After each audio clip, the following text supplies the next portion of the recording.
Picture this. It's the summer of 1891, in the glittering city of Monte Carlo. The night is warm, the air thick with anticipation, and inside the most famous casino in the world, a man walks in, a man with a plan, but not much else. His name is Charles Wells, and tonight he's about to make history.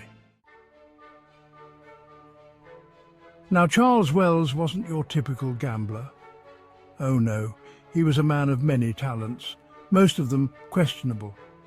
You see, Wells had spent his life on the fringes, dabbling in schemes and swindles, but tonight he wasn't here to pull off a con. No, tonight he was here to gamble, to risk it all and to walk away with a fortune, or nothing at all.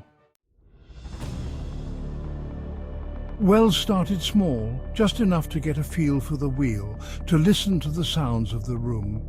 But as the night wore on, something remarkable began to happen. Every spin of the wheel seemed to go his way. He placed a bet, the ball spun and landed on his number. Again and again the same thing, win after win, the pile of chips in front of him growing larger with each turn.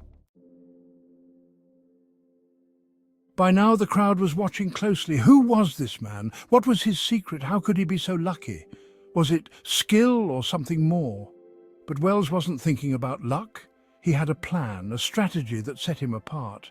He was thinking about the future, about what he could do with his winnings. Dreams of grandeur filled his mind.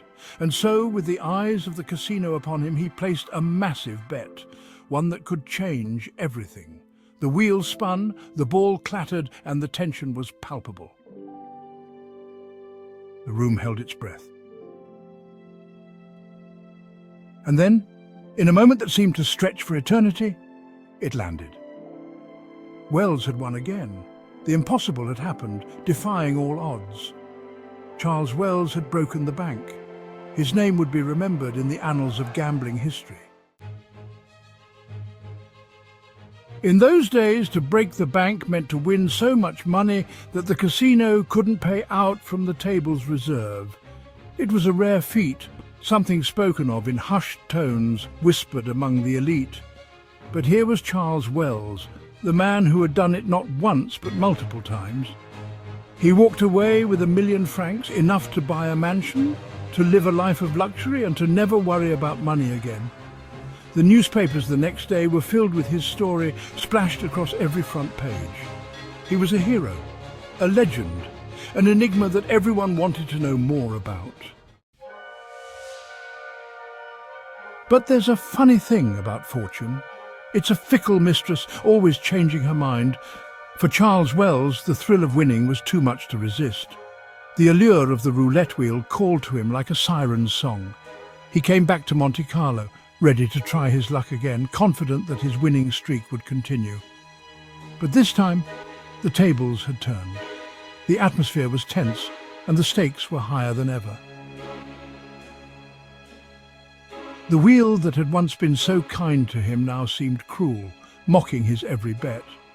In a matter of days, all his winnings were gone, vanished into the pockets of the casino, leaving him with nothing but regret.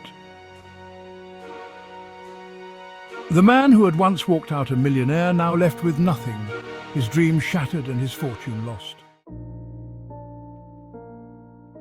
Charles Wells' story is a reminder of the fleeting nature of luck. One moment you're on top of the world, the next you're left with nothing but memories. But for that one night, Wells defied the odds. He broke the bank, and in doing so, carved his name into the annals of gambling history. It's a story of fortune, folly, and the thin line between the two. If you enjoyed this tale, make sure to subscribe for more fascinating stories from history.